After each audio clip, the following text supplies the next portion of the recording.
Mah kayaknya nampaknya menarik ini untuk Ya, dibeberkan, dibahas terkait ini. Tafadhol Ustaz, ya waktu Allah. dan tempat. Tafadhol iya. Ya. Bismillahirrahmanirrahim. Assalamualaikum warahmatullahi wabarakatuh. Waalaikumsalam. Alhamdulillahi rabbil alamin. Assalatu wassalamu ala ashrafil anbiya'i wal mursalin wa ala alihi wa ashabihi ajma'in. Asyhadu an la ilaha illallah wa asyhadu anna Muhammadan abduhu wa rasuluh al-mab'uts rahmatan lil alamin. Faqur rabbi zidni ilma warzuqni fahma. Allahumma ftah lana hikmataka وانشر علينا رحمتك من خزائن رحمتك يا أرحم الراحمين اللهم اهدنا واهد بنا واهد الناس جميعا واجعل اللهم آمين. Segala puja dan puji hanyalah milik Allah Subhanahu wa taala yang senantiasa melimpahkan segala nikmat dan karunia-Nya kepada kita semuanya. Alhamdulillah bi tatimmus salihat. Hingga saat ini Allah Subhanahu wa taala masih menjadikan kita semuanya dalam kondisi sehat walafiat, daerah kita aman, terlebih kita menjadi seorang muslim. Dan semoga Allah Subhanahu wa taala kokohkan keislaman kita, keimanan kita, dan ketakwaan kita kepada Allah Subhanahu wa taala. Salawat dan salam semoga senantiasa tercurah kepada Rasulullah sallallahu alaihi wasallam, kepada keluarganya, para sahabatnya, tabi'in, atba'ut tabi'in, siapa saja yang teguh kepada risalahnya hingga akhir zaman. Semoga Allah Subhanahu wa taala menjadikan kita semuanya pengikut setia Nabi Muhammad sallallahu alaihi wasallam sepanjang hayat kita. Kita yakin dengan berpegang teguh kepada risalah Nabi Muhammad sallallahu alaihi wasallam, hidup kita akan selamat, hidup kita akan bahagia, hidup kita akan dipenuhi dengan kesuksesan dan keberkahan. Semoga akhir hayat kita dalam kondisi husnul khatimah. Semoga Allah Subhanahu wa taala akan mempertemukan kita semuanya dengan Rasulullah sallallahu alaihi wasallam kelak di yaumul hisab. Semoga kita mendapatkan syafaatul uzma darinya, dan semoga Allah Subhanahu wa taala memperkenankan kita memasuki surga Firdausil A'la bersama-sama tanpa hisab. Allahumma amin. Bapak-bapak, ibu-ibu, seluruh para pemuda yang mengikuti kajian serial dakwah para nabi dan para rasul yang dimuliakan oleh Allah Subhanahu wa taala dimanapun antum berada, saya memohon kepada Allah semoga antum semuanya dalam kondisi sehat walafiat. Serial kajian ini memang kita adakan sebagai wahana silaturahim kita, kemudian in'ash, penyegaran, refresh kita dalam mengkaji risalah dakwah para nabi dan para rasul, yang semoga dengan mengkaji dakwah para nabi dan para rasul di dalam Al-Quran, maka perjuangan kita mengkaji Islam, berpegang teguh kepada ajaran Nabi Muhammad SAW, mendakwahkannya dan memperjuangkannya, kita semakin semangat. Karena terkadang dalam aktivitas kehidupan kita, di tengah-tengah kesibukan kita, kita berada dalam kondisi yang sangat lelah, maka melakukan mirroring akan menghasilkan modeling, bercermin pada perjuangan para nabi dan para rasul, maka kita akan dihantarkan oleh Allah Subhanahu wa taala pada sebuah model yang ternyata kita akan semakin bersemangat dalam kehidupan ini. Karena sebenarnya apa yang dilakukan oleh kita belum ada apa-apanya jika dibandingkan dengan para nabi dan para rasul. Maka untuk itu kita memohon kepada Allah Subhanahu wa taala, semoga Allah Subhanahu wa taala bukakan pintu-pintu ilmu, pintu-pintu hikmah kepada kita semuanya. Dan semoga dengan mengkaji kisah Nabi Nuh alaihissalam di dalam Al-Quranul Karim, kita akan mendapatkan semangat yang sangat luar biasa yang Allah Subhanahu wa taala berikan kepada kita. Baik, saudara-saudaraku sekalian, pada kesempatan kali ini memang saya akan lebih fokus pada kisah-kisah Nabi Nuh alaihi salam di dalam Al-Quran. Sebelumnya saya sudah menjelaskan apa bedanya antara kisah, apa bedanya dengan sejarah, dan juga tarikh. Ya. Tarikh erat kaitannya dengan penanggalan. Tanggal sekian, bulan sekian, tahun sekian. Sedangkan sejarah itu lebih menitik tekankan pada silsilah, pada kaitan-kaitan dengan generasi sebelumnya. Adapun kisah, terutama kisah di dalam Al-Quran, maka kita akan lebih fokus menggali hikmah-hikmah yang ada terkandung di dalam ayat-ayat Al-Quran Al-Karim. Maka oleh karena itu, saya juga ingin mengingatkan kepada semua, pasti setiap kita ketika berinteraksi dengan ayat-ayat Al-Quran, Allah Subhanahu wa Ta'ala akan berikan hikmah. Maka saya mengajak kepada semuanya, baik yang sudah tergabung di grup WhatsApp serial dakwah para nabi dan para rasul, ataupun yang belum, untuk betul-betul memaksimalkan grup ini untuk diskusi. Memang kita sudah mendengar kisah Nabi Nuh alaihissalam sejak kita kecil. Akan tetapi ketika kita langsung mengakses ayatnya, membaca ayatnya, menerjemahkan ayatnya, bahkan membedah kata demi kata, bahkan huruf demi huruf, dalam rangkaian kata, dalam rangkaian ayat, dan rangkaian surat, saya hakul yakin kita akan mendapatkan banyak hal yang sangat luar biasa dalam interaksi itu. Itulah yang saya maksudkan dengan tadabbur Al-Quranul Karim. Dan pada kesempatan kali ini saya pun ingin mengajak semuanya untuk melakukan tadabbur bersama-sama ya. Saya memohon kepada Allah Subhanahu wa Ta'ala untuk mengilhamkan segala kebaikan, dan saya berlindung kepada Allah Subhanahu wa Ta'ala agar saya secara pribadi Allah Subhanahu wa Ta'ala hindarkan dari segala keburukan. Allahumma amin. Baik. Jika kita perhatikan dakwah Nabi Adam alaihissalam dan dakwah Nabi Nuh alaihissalam, maka kita akan mendapatkan rangkaian kurang lebih seperti ini. Ya. Pertama adalah Nabiullah Adam alaihissalam. Setelah Nabiullah Adam alaihissalam, kita akan mendapatkan dalam buku-buku sejarah Nabi Sith, kemudian Nabi Idris, kemudian Nabi Nuh alaihissalam. Nabi Nuh alaihissalam, para ulama menyebutnya dengan Syekhul Mursalin, syekhnya para rasul. Kenapa seperti itu? Karena memang Nabi Nuh alaihissalam diutus oleh Allah Subhanahu wa Ta'ala ketika kezaliman, kemusyrikan itu sudah menjelma menjadi sebuah unsur masyarakat yang terstruktur. Jadi dia sudah tersistem, atau bahasa kita hari ini menjadi sebuah rezim.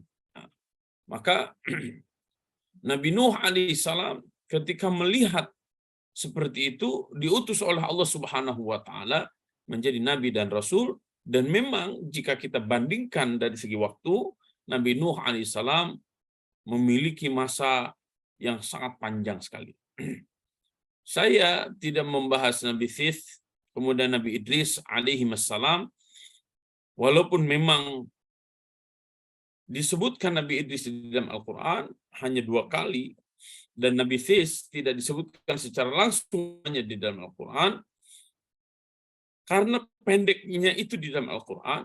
Apalagi Nabi Sith tidak disebutkan secara tegas di dalam Al-Quran, maka saya langsung pada kajian tentang Nabi Nuh alaihi salam. Ya.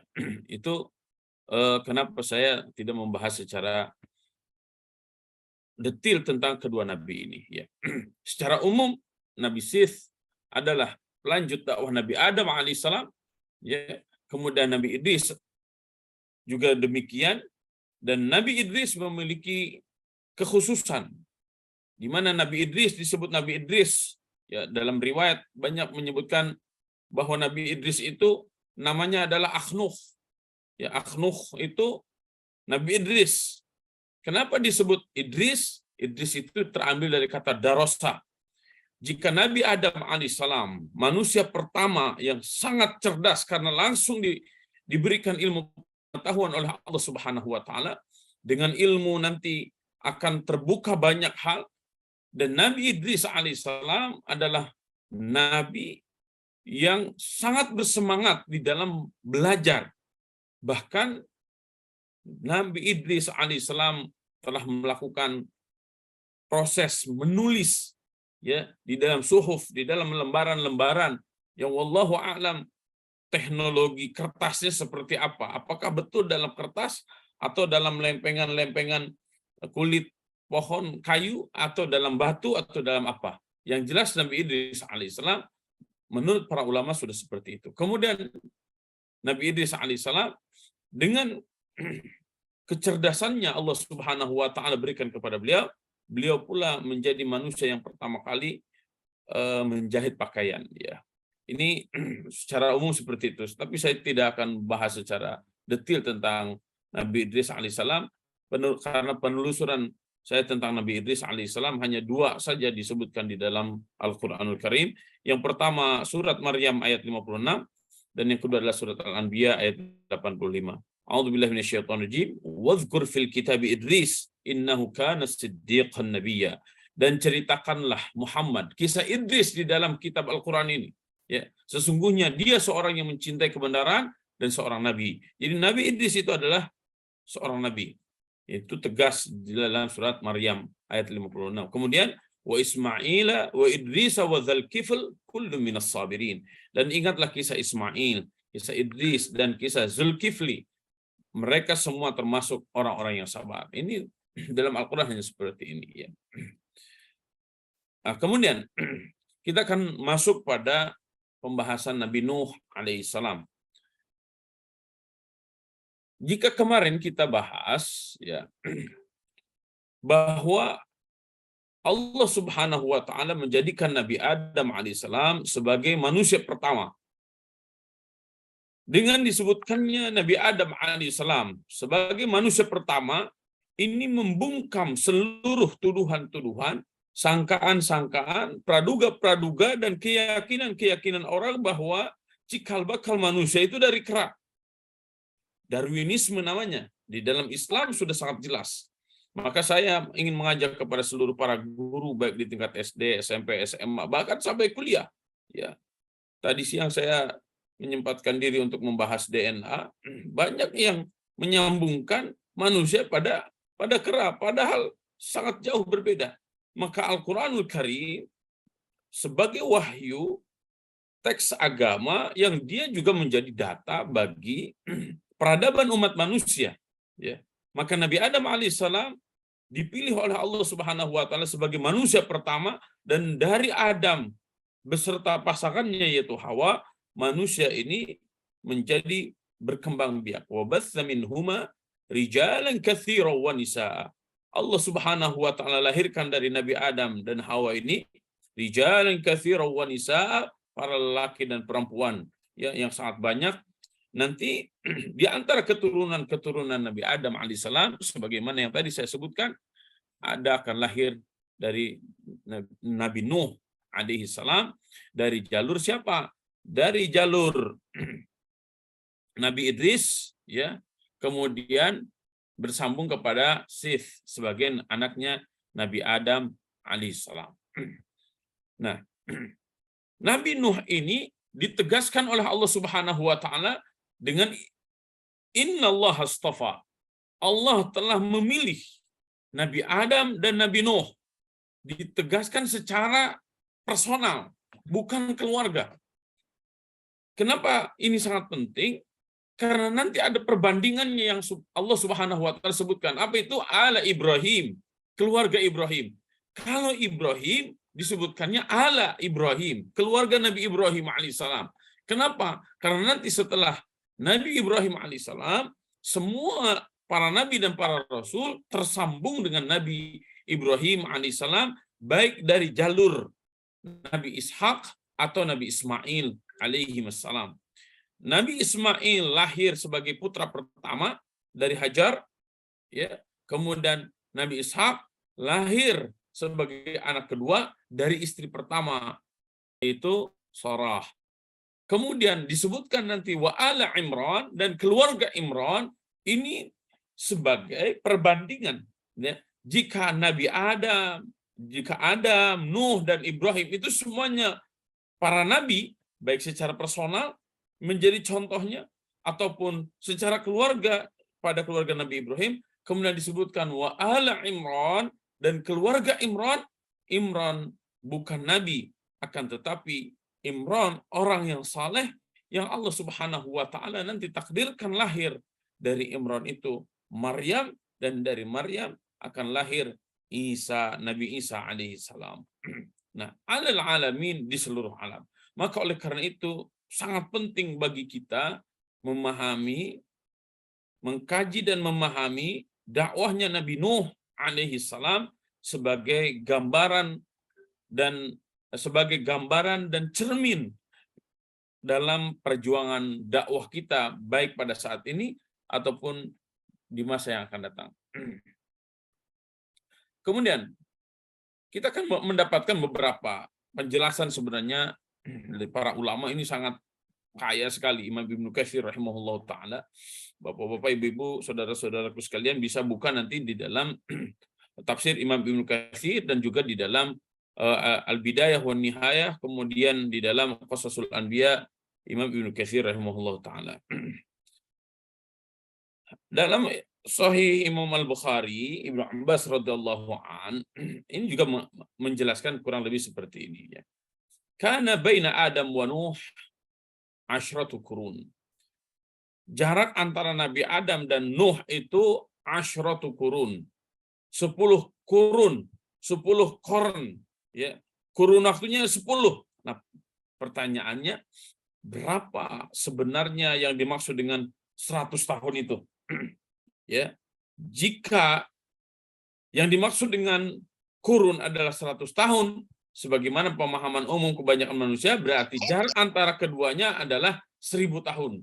Jadi antara Nabi Nuh dan Nabi Adam alaihissalam itu ada sekitar 1000 tahun.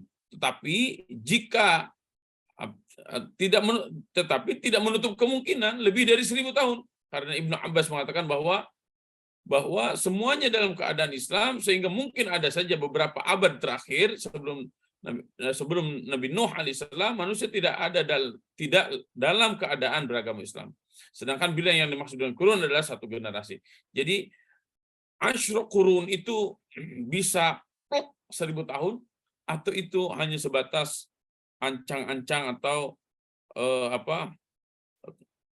gambaran berapa waktu antara Nabi Adam dan Nuh alaihissalam. Saya secara pribadi melihat bahwa antara Nabi Adam dan Nabi Nuh alaihissalam itu terdapat distingsi waktu, ya, perbedaan waktu yang sangat jauh. Dan ini menunjukkan dinamika kehidupan manusia itu sudah sangat banyak menyebar kemana-mana. Ya. Nah, kemudian dengan banyaknya manusia yang sudah mulai menyebar kemana-mana, maka dinamika dakwah pun akan sangat banyak. Ya, ini diantara yang saya simpulkan dari kajian-kajian secara pribadi. Nah, kemudian jika kita petakan, ya, pembahasan Nabi Nuh alaihissalam itu sangat luar biasa banyak. Jika Nabi Idris hanya di 2 tempat di dalam Al-Quran, maka Nabi Nuh alaihissalam tidak akan kurang dari 14 tempat yang bicara tentang Nabi Nuh alaihissalam. Dan di grup saya sampaikan, mohon semuanya untuk membaca surat Nuh. Kenapa? Karena memang Nabi Nuh alaihissalam secara khusus ditegaskan oleh Allah Subhanahu wa taala di dalam surat Nuh, yang dari awal sampai akhir menjadi surat yang membahas secara khusus ya dan sangat lengkap tentang perjuangan Nabi Nuh alaihi salam. Nah, saya coba tampilkan surat Nuh di sini. Jika kita baca beberapa tafsir, ya, di antaranya tafsir Sofatut Tafasir yang disusun oleh Syekh Muhammad Ali As-Sabuni, kemudian tafsir Ruhul Ma'ani, ya, Imam Al-Alusi, banyak hal yang sangat menarik di pembahasan tafsir-tafsir tersebut. Ya, secara umum saya ingin menjelaskan begini. Surat Nuh diturunkan oleh Allah Subhanahu wa taala sebelum Nabi Muhammad SAW hijrah dari Makkah ke Madinah. Berarti posisi Nabi dan para sahabat pada waktu itu masih ada di kota Mekkah. Dan para ulama menyebutkan ada karakter-karakter khusus dakwah yang dilakukan oleh Nabi SAW ketika sebelum hijrah dan setelah hijrah. Ya, di antaranya adalah sebelum hijrah, kondisi Nabi Shallallahu Alaihi Wasallam dan para sahabat radhiyallahu anhum mendapatkan perlakuan yang sangat luar biasa, ya, menyakitkan, ya, mulai dari bully, intimidasi, bahkan persekusi kalau bahasa sekarang, ya, bully, intimidasi, persekusi, bahkan eksekusi, pembunuhan demi pembunuhan itu sudah sangat biasa, ya. Maka surat Nuh diturunkan oleh Allah Subhanahu wa taala kepada Nabi Muhammad SAW untuk apa? Sebagai mirroring and modeling. Seakan-akan seperti ini jika saya bahasakan dengan bahasa saya. Muhammad, ingat itu. Dulu pernah ada nabi dan rasul yang aku utus sebelum engkau, yaitu Nuh. Ya. Inna arsalna Nuhan ila qaumihi. Itu disebutkan langsung. Kami telah mengutus Nuh kepada kaumnya. An anzir qaumaka min qabli ayyatihum azabun alim. An anzir qaumaka, untuk menjadi peringatan kepada kaummu. Ya. Agar engkau memberikan peringatan kepada kaummu. Min qabli ayyatihum azabun alim. Sebelum datang kepada mereka siksa yang sangat alim, menyakitkan. Nah, ini nanti, ya, berfungsi untuk pengokoh jiwa Nabi Muhammad SAW dan para sahabat radhiyallahu anhum. Oh, dakwah yang dilakukan oleh Nabi SAW itu jika dibandingkan dengan dakwahnya Nabi Nuh alaihissalam, itu seakan-akan tidak ada apa-apanya dari segi waktu, ya. Karena Nabi Nuh alaihissalam 950 tahun diutus oleh Allah Subhanahu wa taala kepada kaumnya. Tadi riwayat menyebutkan ada yang hanya belasan orang. Ya, paling banyak itu riwayat menyebutkan hanya 80 orang. Ibnu Abbas radhiyallahu anhu mengatakan seperti itu. Itu menjadi sebuah mirroring and modeling untuk Nabi Muhammad SAW dan umatnya. Ya. Dan bagi kita para dai, ketika berinteraksi dengan kisah Nabi Nuh alaihissalam, maka kita akan mendapatkan pelajaran yang sangat banyak sekali. Dan ini saya sangat ingin dan sangat berharap betul kepada semuanya yang mengikuti kajian saya tentang serial dakwah para nabi dan para rasul, jangan hanya mencukupkan bertemu dengan saya di media Zoom ini, ya, akan tetapi kita maksimalkan betul media grup WhatsApp itu untuk apa? Untuk membahas khusus saja dakwah serial dakwah yang sedang kita bahas, ya. Jika malam ini tentang Nabi Nuh alaihissalam, maka sepekan yang akan datang di grup saya sangat berharap tidak ada yang memposting kecuali membahas ayat demi ayat, membahas hikmah demi hikmah, apa yang dilakukan oleh masing-masing, curahkan ke situ, ya, ke grup WhatsApp itu, atau japri ke saya. Untuk apa? Ikhwah fillah rahmatullah, saudara-saudaraku sekalian, saya melakukan kajian ini, ya, dan saya mengajak kepada semuanya untuk melakukan kajian ini karena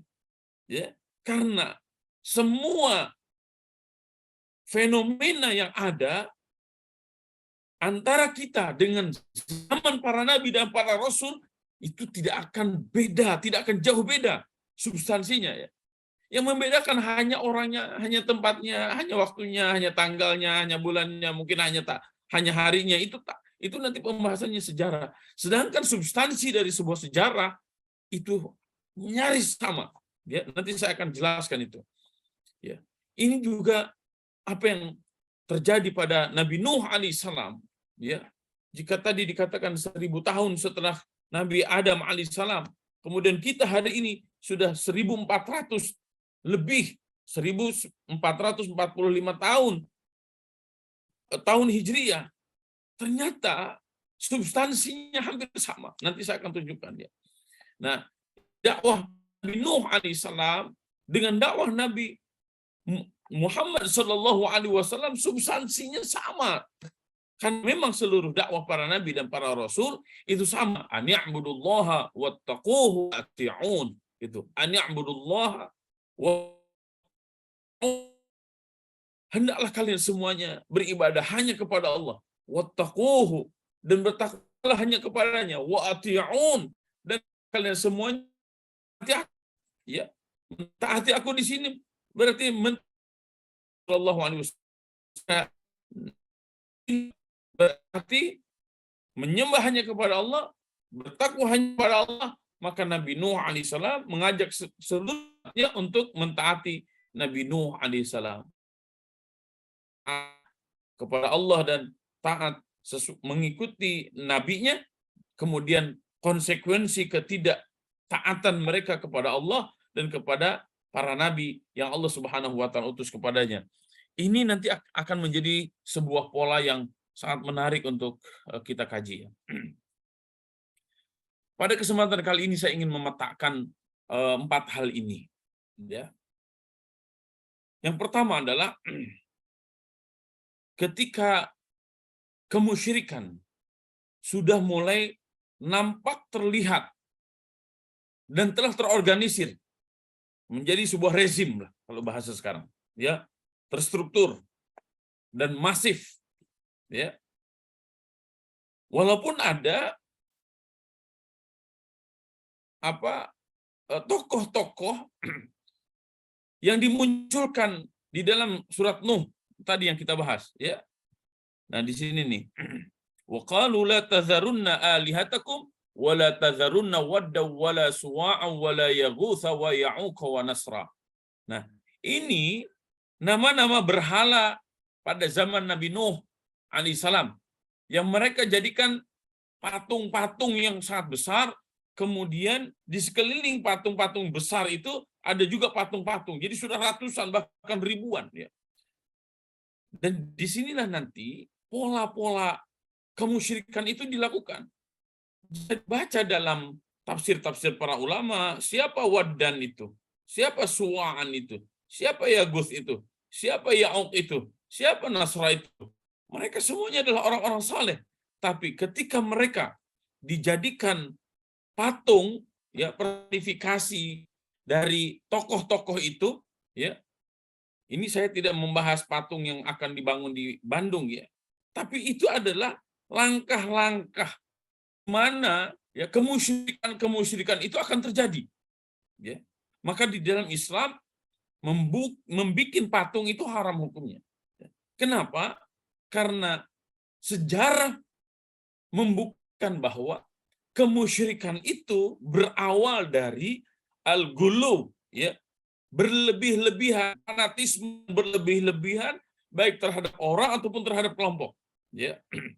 Karena nama-nama berhala-berhala yang mereka sembah awalnya bukan untuk disembah, tapi hanya sebatas mengenang kesolehan mereka. Lama-lama dari generasi ke generasi bukan hanya sekedar dikenang, akan tetapi menjadi disembah, ya.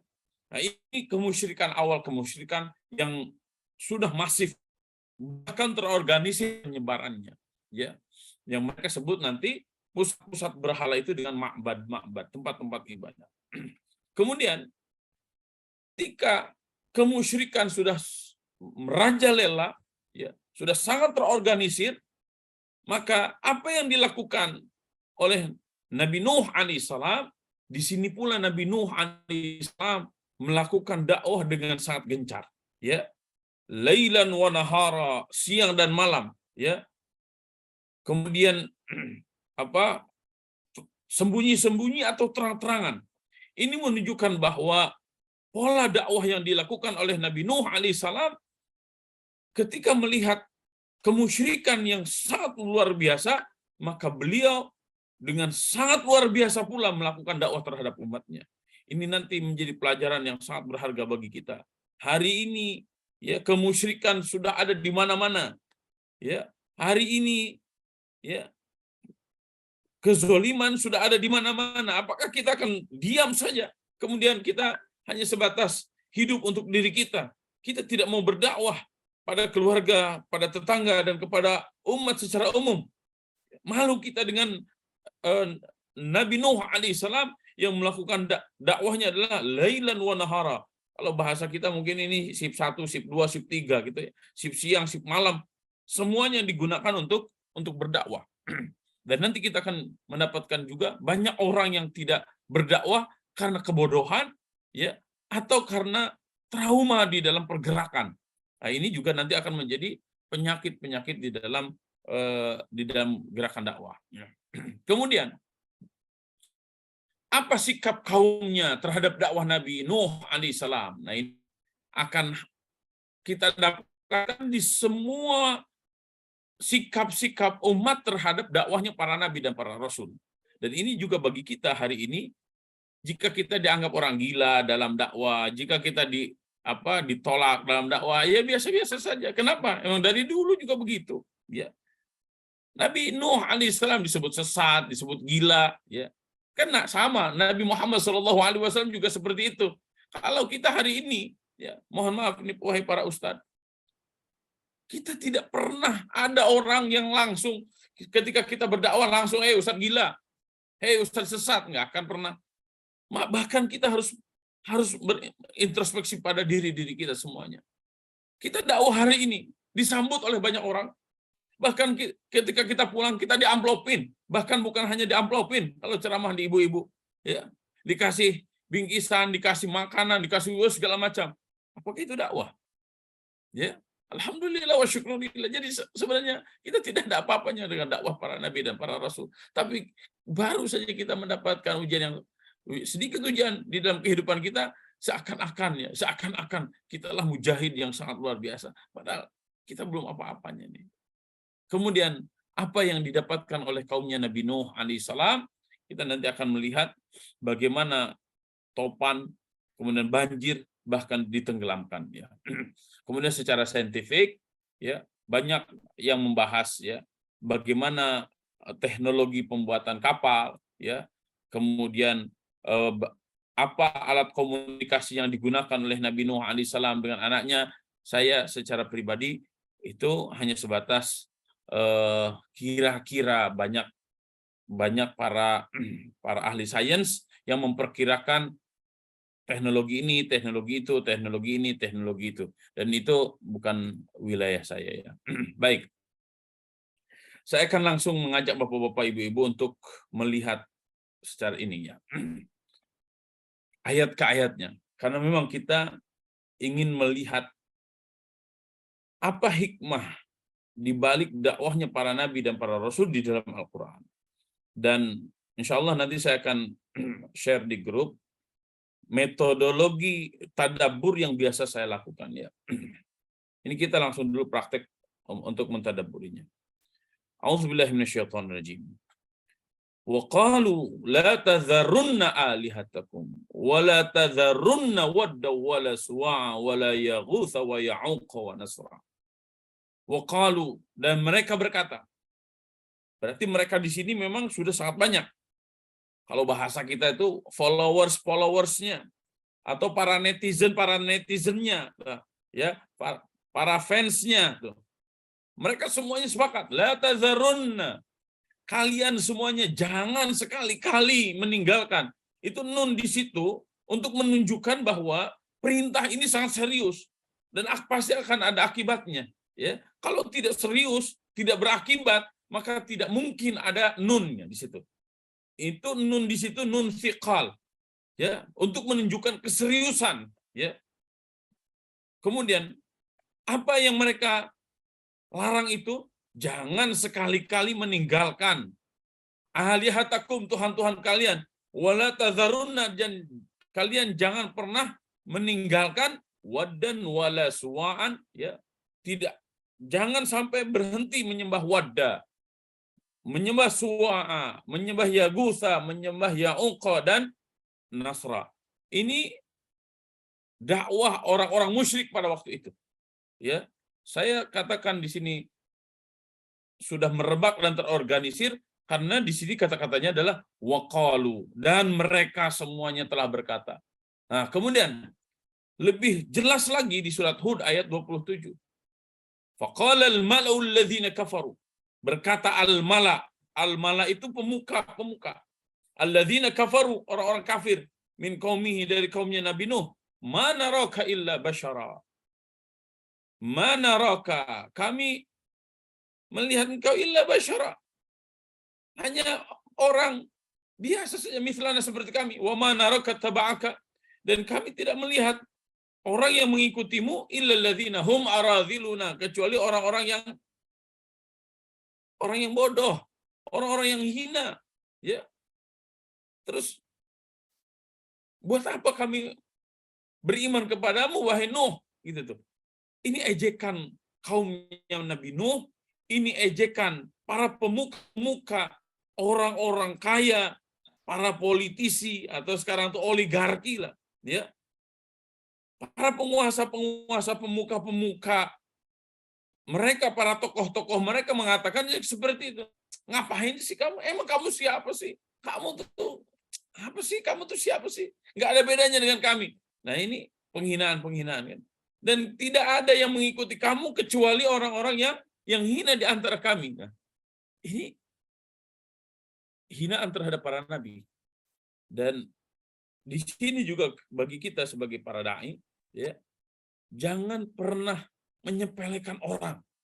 Bukankah sifat ini kita dapatkan nanti, ini iblis asli ini, ya. Kenapa saya katakan seperti itu? Karena ini juga yang menjadi kata-kata yang diungkapkan oleh iblis, ya, ketika diperintahkan oleh Allah Subhanahu wa taala untuk bersujud kepada Nabi Adam alaihissalam. Selalu personal gitu. Selalu menyerang orang gitu. Kemudian menyerang itu merendahkan orang. Padahal seluruh manusia telah dimuliakan oleh Allah Subhanahu wa taala, terlebih mereka yang memiliki keimanan dan ketakwaan kepada Allah Subhanahu wa taala. Ya, saya ingin menegaskan, jangan pernah menyepelekan orang, ya. Jangan pernah menyepelekan orang siapapun, ya. Siapapun, apalagi mereka adalah orang-orang beriman. Hati-hati ini para ketua DKM. Hati-hati para jamaah. Kalau lihat ustadznya jalan kaki, ya.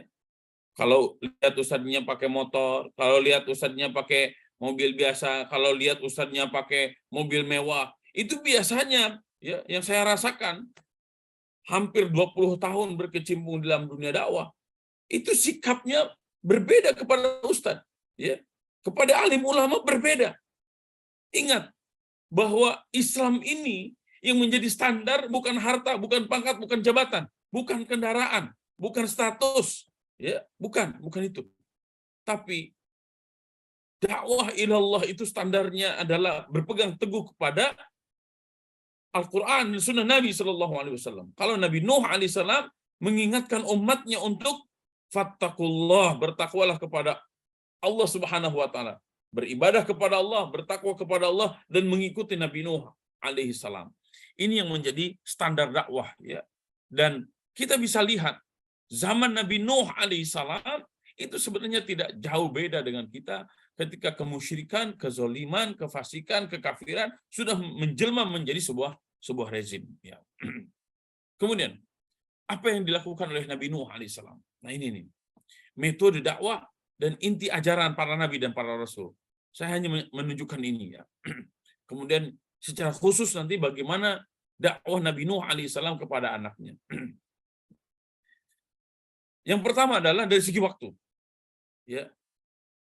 Qala rabbi inni da'autu qaumi lailan wa nahara. Qala, berkata, siapa yang berkata? Nabi Nuh alaihissalam. Rabbi, wahai Tuhanku, Inni da'autu qaumi. Sesungguhnya aku telah mengajak kaumku lailan wa nahara, siang dan malam.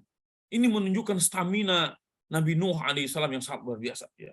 Para dai, saya mengingatkan pada diri saya dan kepada semuanya, para dai harus punya kekuatan fisik. Jangan lupakan olahraga. Agar apa? Agar baik pagi, siang, sore, malam, ya kita bisa full untuk berdakwah. Ya.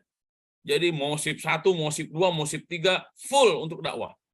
Ya. Jadi jangan sampai para dai, apalagi anak-anak muda, ya loyo-loyo, gitu, tidak fresh, tidak fit.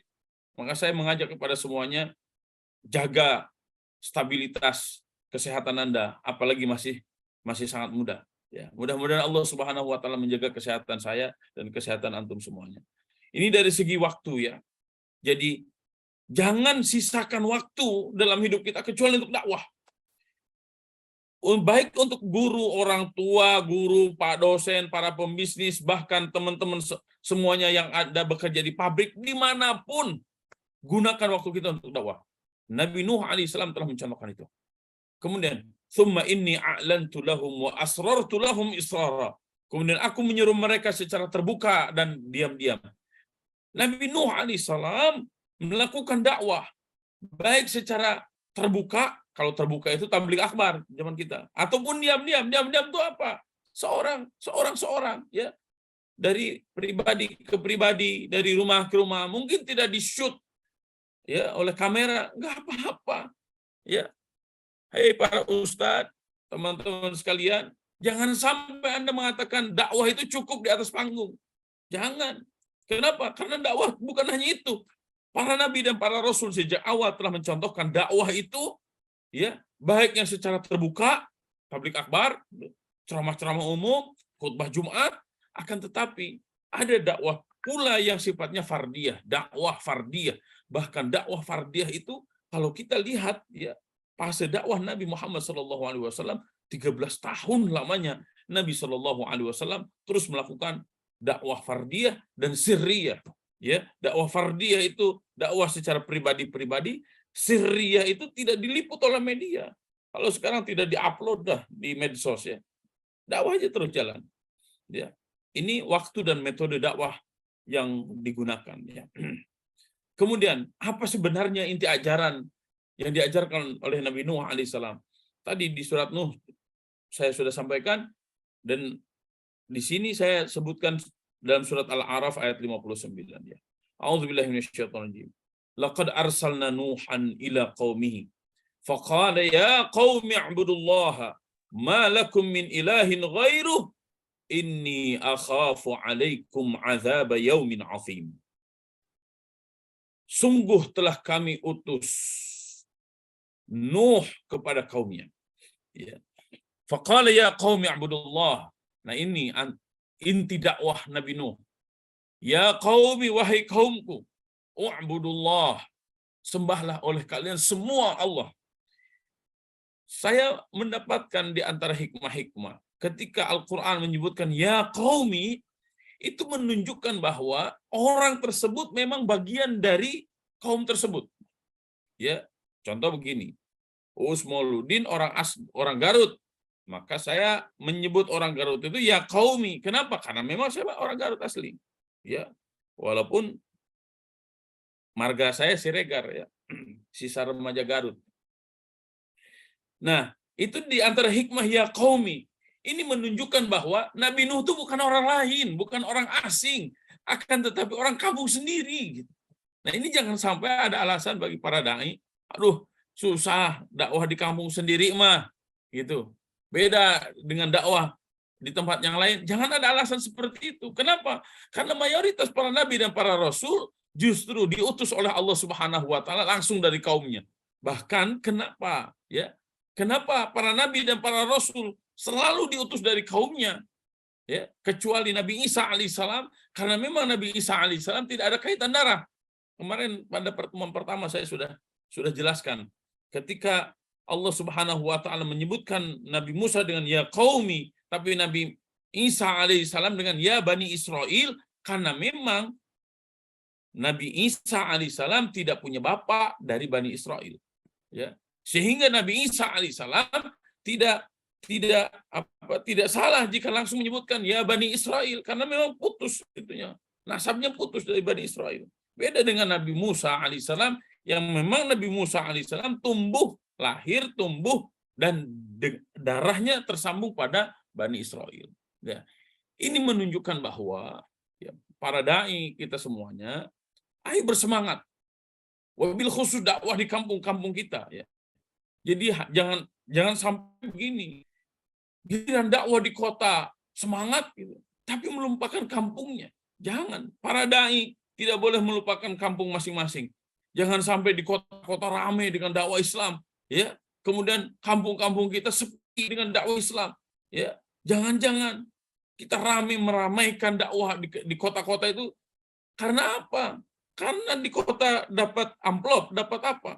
Kemudian kita tinggalkan dakwah kampung-kampung. Jangan. Mau di kota, mau di kampung, semua harus menerima dakwah Islam. Ya. Dan ini adalah tugas kita semuanya. Apa tugas kita itu?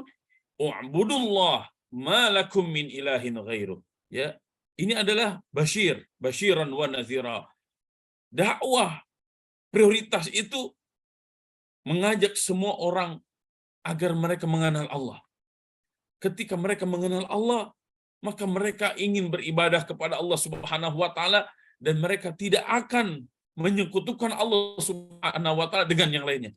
Atau bahasa lain, ini adalah yang disebut dengan dakwah tauhid. Jadi prioritas kita adalah dakwah tauhid.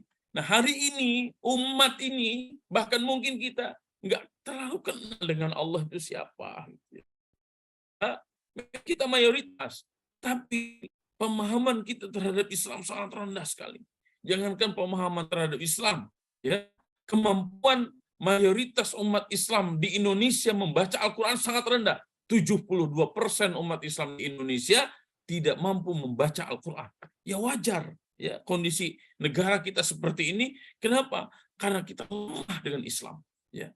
Inni akhafu alaikum azab yaumin azim. Sesungguhnya aku sangat takut akan ditimpa azab pada hari yang dahsyat. Memang hari kiamat itu nanti.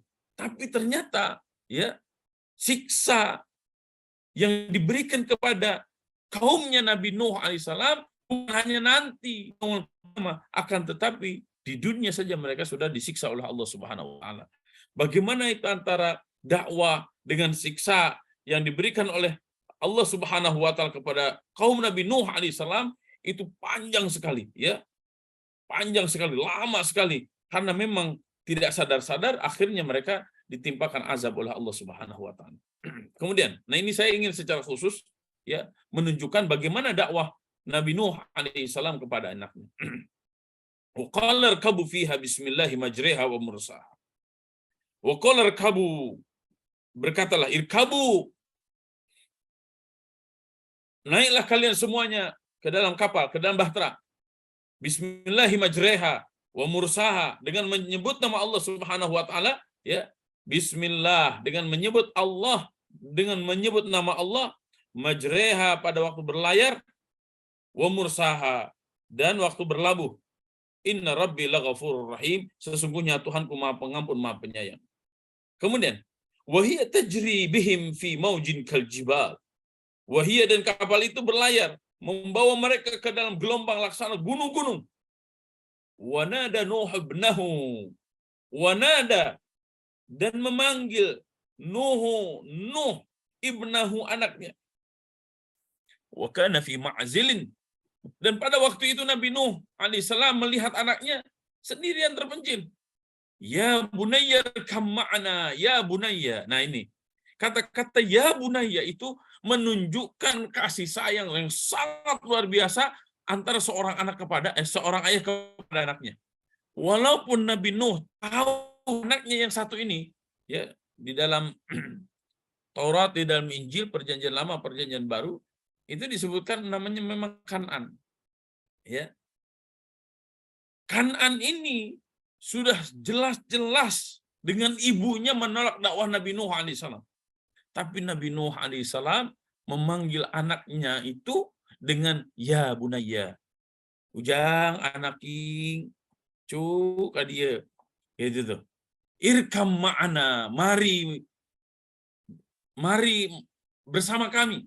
Wala takum ma'al kafirin, jangan bersama orang-orang kafir. Saya merasakan betul betapa kasih sayang Nabi Nuh alaihissalam kepada anaknya dengan kata-kata ya bunayyar kam ma'ana. Pak ilmuwan, ya, sedikit saya berikan jembatan, nanti silahkan kaji lebih dalam. Para ilmuwan ketika Nabi Nuh bahtera Nabi Nuh alaihissalam sudah mulai dihempas dengan ombak gelombang. Kemudian Nabi Nuh alaihissalam melihat anaknya yang sendirian. Pertanyaannya, bagaimana cara berkomunikasi Nabi Nuh alaihissalam dengan anak sendirian itu yang itu? Padahal bahtera Nabi Nuh alaihissalam sangat besar, luar biasa. Nah, di situ para ahli mulai menafsirkan sudah ada teknologi telepon, teknologi ini segala macam, itu silahkan saja. Itu bukan bagian saya. Tapi saya ingin menegaskan betapa sayangnya Nabi Nuh alaihissalam kepada anaknya, sehingga Nabi Nuh alaihissalam memanggil anaknya dengan panggilan yang penuh dengan kasih sayang, dengan panggilan seorang ayah kepada seorang anak dengan sangat lemah lembut. Ya. Dan ini dakwah kita sebagai ayah kepada anak, ya, harus dengan lemah lembut. Dan di dalam Al-Quran, ketika kita kaji, ternyata banyak sekali, lebih banyak interaksi antara seorang bapak dengan anak. Nah, hari ini anak-anak kita sangat jarang mendapatkan diskusi-diskusi hangat dengan bapaknya. Kenapa? Banyak bapak-bapak yang beralasan, oh saya sudah capek, saya sudah sangat sibuk, saya dengan ini dan segala macam.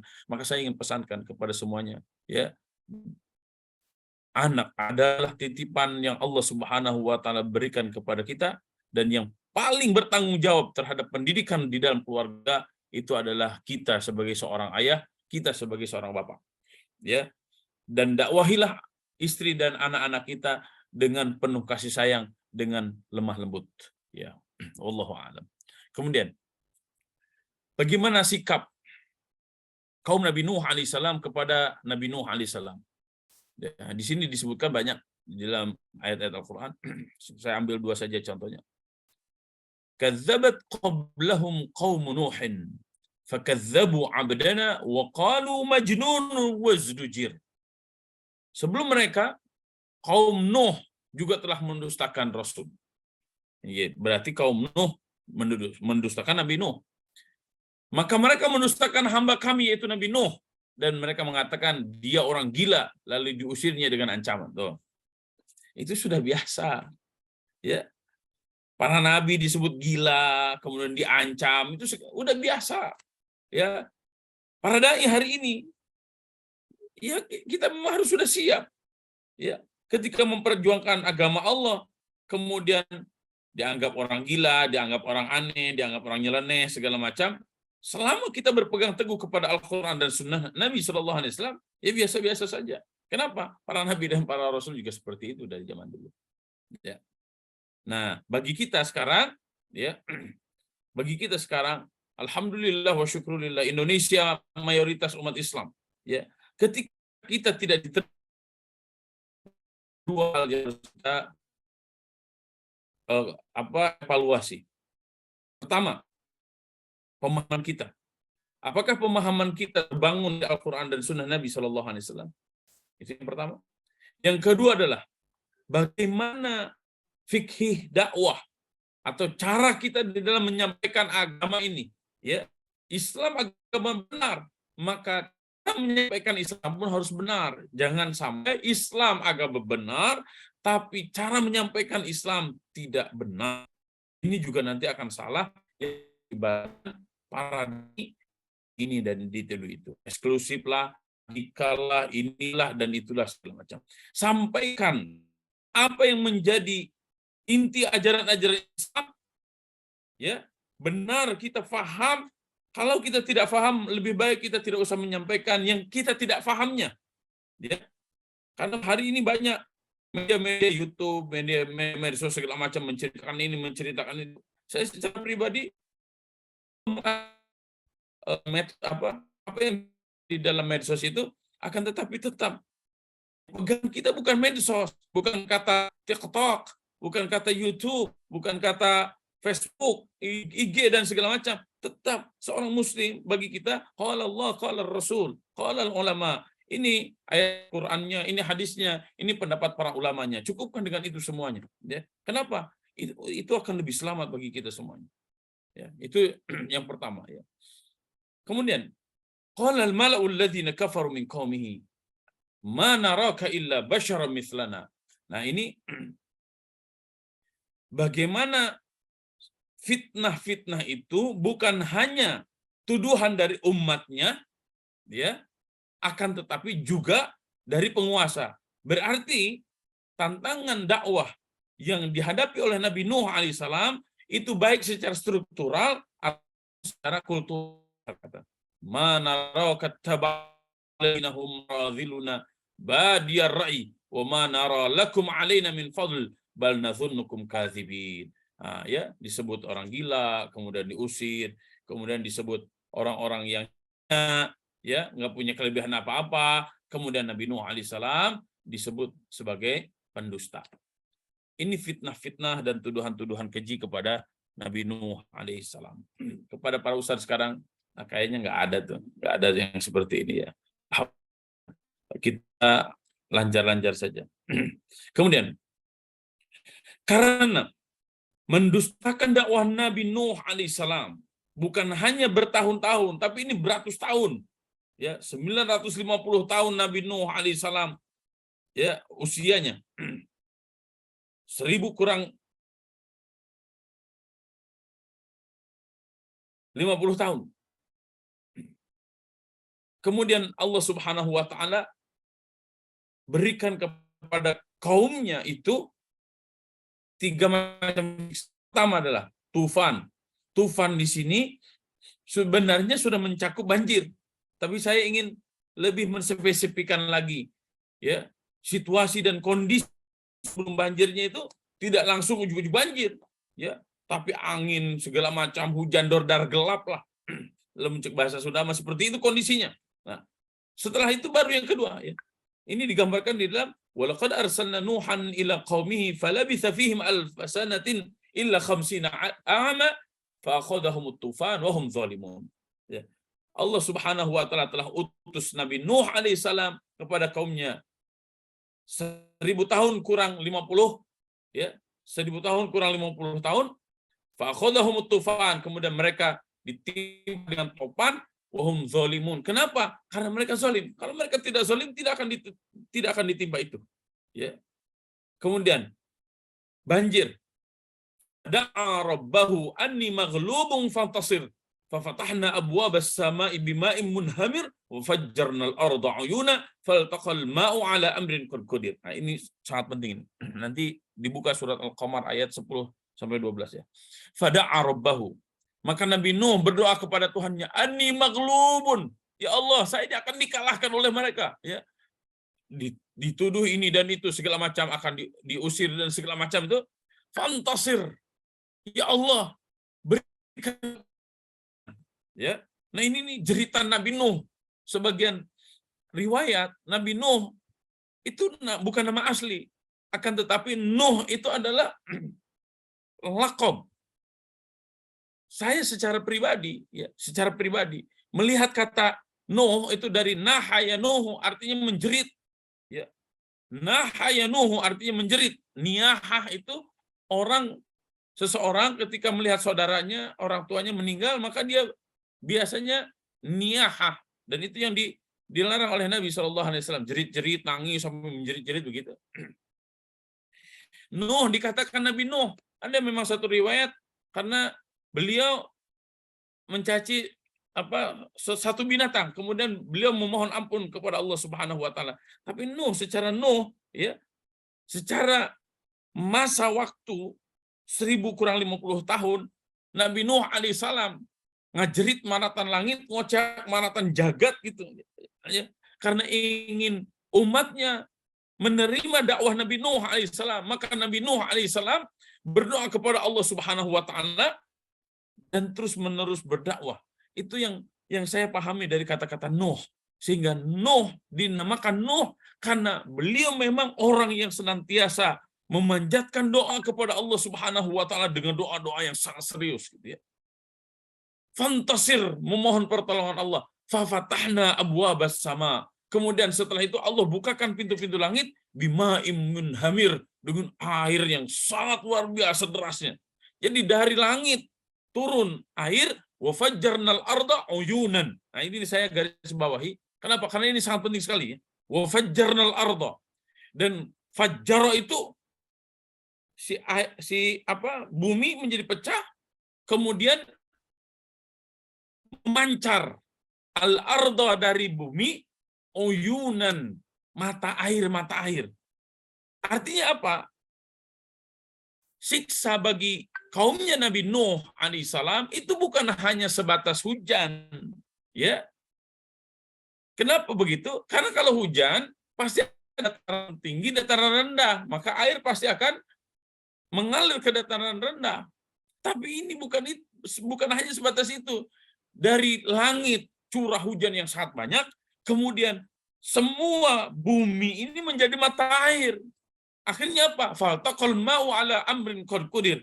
Maka bertemulah antara air dari langit dengan mata air dari bawah, sehingga tidak akan ada tempat yang kering, tidak akan ada tempat yang tidak ada airnya.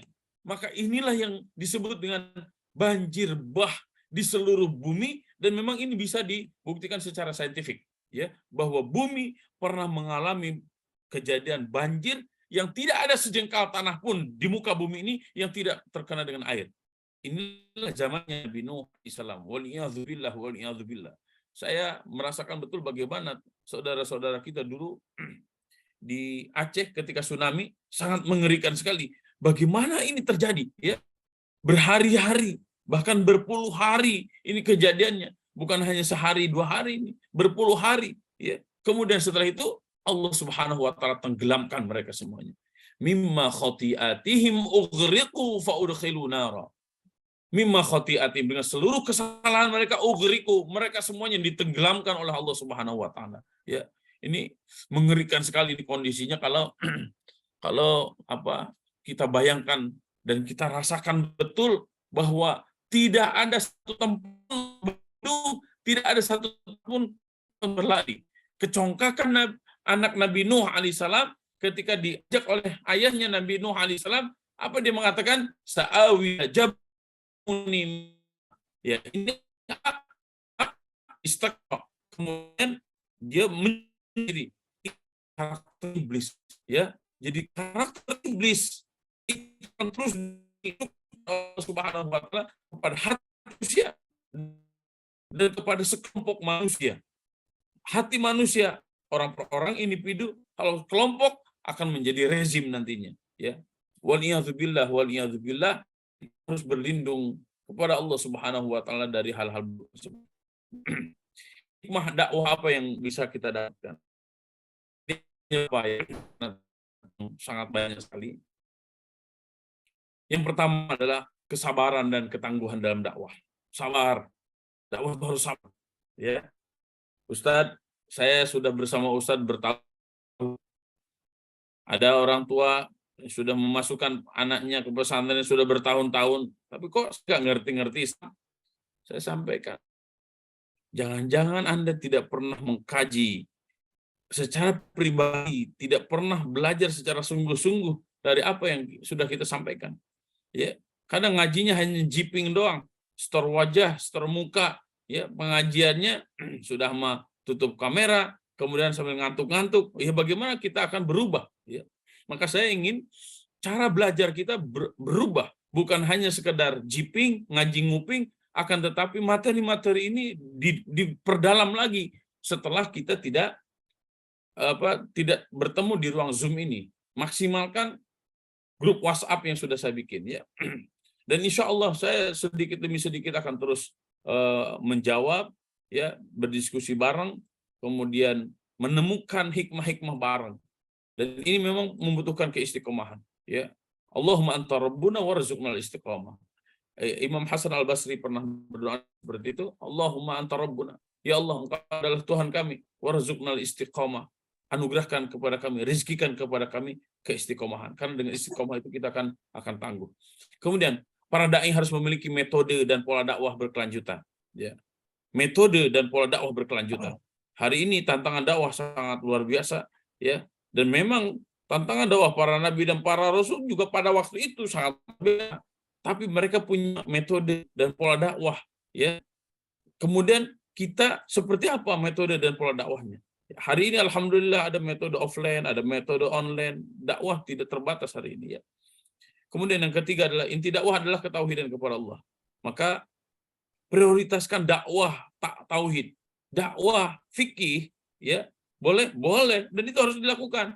Tapi ingat, tauhid itu lebih utama, ya. Mayoritas dengan dakwah fikih hari ini, akhirnya apa? Satu kelompok dengan kelompok yang lain berbeda pendapat terus. Boleh silahkan itu, tapi ingat, yang lebih utama itu adalah dakwah tentang tauhid. Kalau hati kita sudah sama, ya, bertauhid, sedahsyat apapun perbedaan fikih itu biasa, toh dibuktikan oleh para imam yang 4 itu, mereka berbeda pendapat dalam pemahaman terhadap Al-Quran dan Sunnah. Apakah menjadi perpecahan, apalagi permusuhan? Tidak. Justru perbedaan di antara para ulama fikih itu menjadi kemudahan kita sebagai orang awam, ya. Kemudian yang ketiga, inti dakwah yang keempat, kebenaran bukan terletak pada banyak atau sedikit orang, ya, atau pada harta, kekayaan dan jabatan, bukan. Kebenaran itu ada pada sejauh mana kita berpegang teguh kepada risalah yang telah diajarkan oleh para nabi dan para rasul, ya. Oh, kelompok anu pengikutnya banyak, pasti benar, belum tentu. Kelompok anu sedikit, pasti salah, belum tentu. Belum tentu juga yang sedikit benar atau sedikit salah. Yang belum tentu juga yang banyak benar atau banyak salah. Buktinya apa? Hari ini MUI mengatakan 300 aliran sesat terus tumbuh. Dan itu, ya, dalam penelitian MUI, satu kelompok yang 300 sesat itu, satu kelompoknya tidak kurang dari 10.000 orang. 10.000 pengikut. Banyak berarti kan?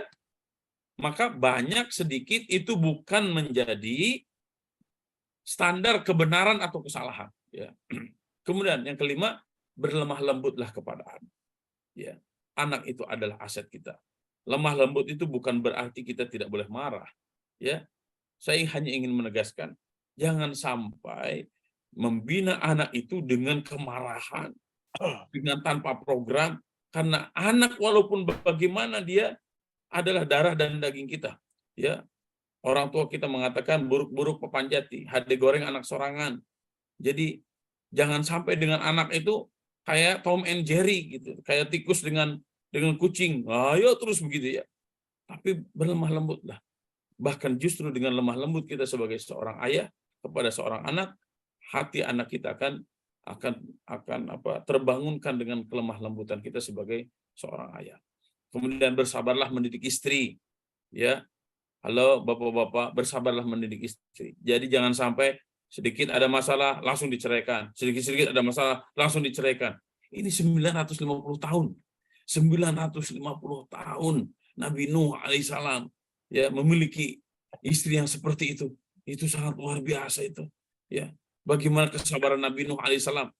Dan ketika Nabi Nuh alaihissalam berdakwah kepada orang atau pada sekelompok orang, justru istrinya yang mematahkan. Ngapain kalian ikut dakwah Nabi Nuh? Saya aja istrinya nggak mau ikut.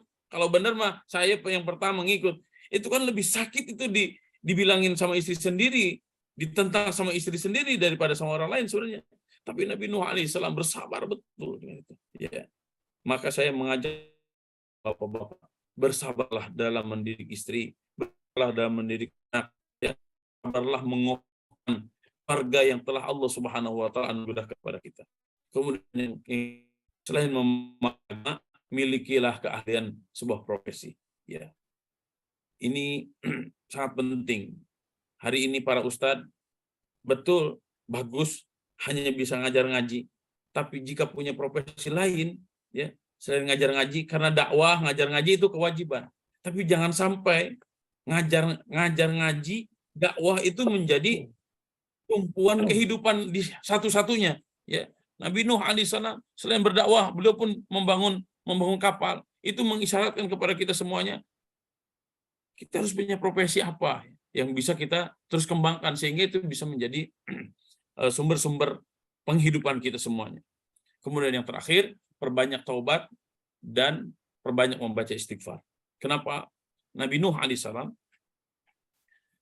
pernah terjadi pada zaman Nabi Nuh alaihissalam kekeringan selama 40 tahun, bahkan satu riwayat dikatakan 80 tahun. Dengan kekeringan itu, ya, akhirnya apa? Tidak tumbuh tumbuhan-tumbuhan. Banyak hewan-hewan yang mati. Bahkan perempuan-perempuan pada waktu itu tidak ada yang hamil selama 40 tahun sampai 80 tahun pada zamannya Nabi Nuh alaihissalam. Ya, sampai semua orang bingung. Seperti apa? Maka Nabi Nuh alaihissalam menegaskan, istaghfiru rabbakum innahu kana ghaffara yursilis sama alaikum midrara wa yumdidkum bi amwalin wa banin wa yaj'al lakum jannatin wa yaj'al lakum anhara. Ya. Ini perintah Nabi Nuh alaihissalam. Bertobatlah kalian semuanya, istighfar, semuanya istighfar. Ya. Innahu kana ghaffara, karena sebanyak apapun, ya, sebanyak apapun, setinggi apapun dosa kita, Allah Subhanahu wa taala Maha Pengampun. Maka perbanyak istighfar. Dan dengan istighfar itu Allah Subhanahu wa taala akan ampunkan seluruh dosa-dosa kita.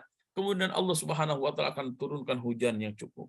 Hari ini banyak tempat-tempat yang sudah kering, kekeringan. Saya baca, ya, pemerintah Kabupaten Bekasi sudah menginstruksikan untuk sholat istisqa. Ya, nanti saya menyarankan kepada seluruh para pejabat, teman di sini, camat yang hadir, Pak Camat, bukan hanya sholat istisqa yang harus kita lakukan, tapi berikan himbauan pada seluruh warga, ya, dimanapun mereka berada, untuk memperbanyak istighfar, karena begitu dosa yang pernah kita lakukan. Dan semoga dengan istighfar itu Allah Subhanahu wa taala akan turunkan hujan yang cukup, ya. Allah Subhanahu wa taala akan tumbuh suburkan bi amwalin wa banin. Amwal itu hartanya jadi banyak, wa banin anak keturunan jadi banyak dan soleh-soleh, ya. Wa yaj'al lakum jannat, kebun-kebun, sawah-sawah menjadi subur, wa anhara, dan sungai, air sungai terus mengalir. Ini menunjukkan kesuburan, kemakmuran hasil dari istighfar kita kepada Allah Subhanahu wa taala. Kemudian yang terakhir, ya, berlindunglah kepada Allah Subhanahu wa taala dari pasangan yang buruk. Ya. Daraballahu mathalan lilladzina kafaru imra'ata Nuh wa imra'ata Lut kanata tahta 'abdaini min ibadina salihin fakhanatahuma falam yughniya anhuma minallahi syai'a wa qila dukhulan nar ma'ad dakhilin. Allah membuat perumpamaan bagi orang-orang kafir, istri Nuh dan istri Nabi Lut. Keduanya berada di bawah pengawasan dua orang hamba yang saleh di antara hamba-hamba kami. Lalu kedua istrinya itu berkhianat kepada suaminya. Ya. Kepada para suami, saya ingin mengajak berlindunglah Allah dari istri buruk. Ya. Kemudian teguhlah, kokohlah di dalam kebenaran. Terus berikan contoh-contoh yang baik kepada istri-istri kita, ya, kepada anak-anak kita. Kemudian para istri, saya ingatkan, jangan pernah berkhianat kepada suaminya. Ketika keluarga kita baik, sakinah, mawaddah, warahmah, maka kebaikan itu akan dirasakan oleh diri kita, oleh pasangan kita, dan oleh anak-anak kita.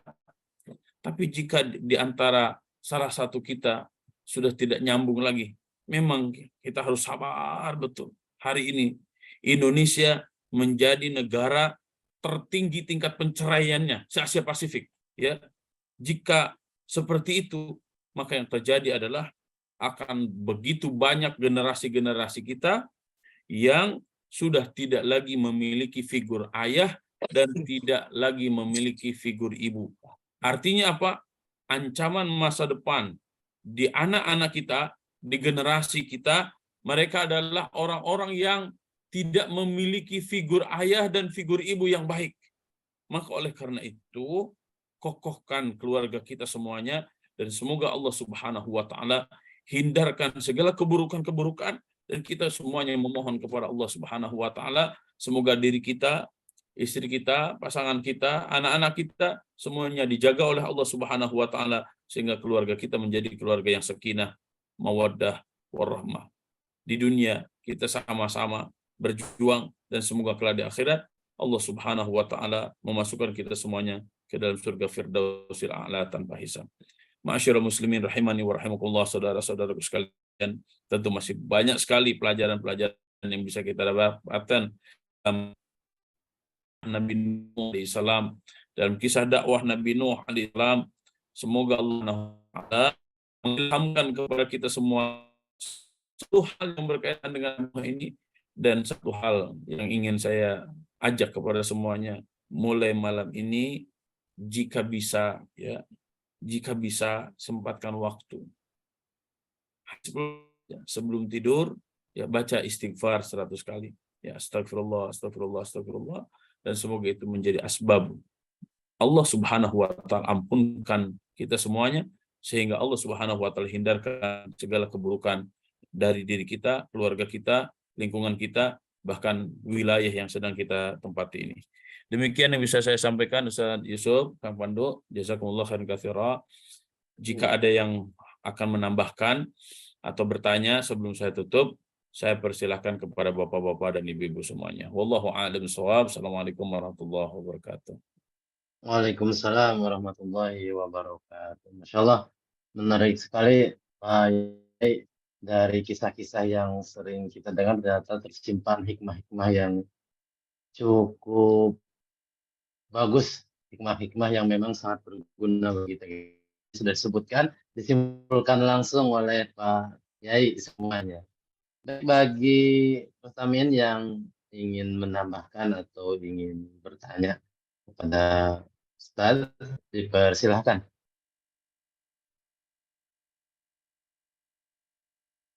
Boleh dengan raise atau membuka unmute.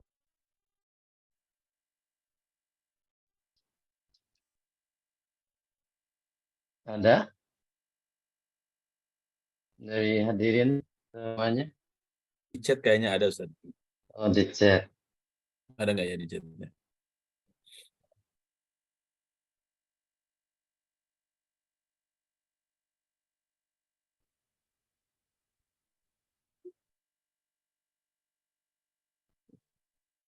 Ada Ustaz, ini izin bertanya, apakah wajib on kamera Ustaz ketika dalam pengajian?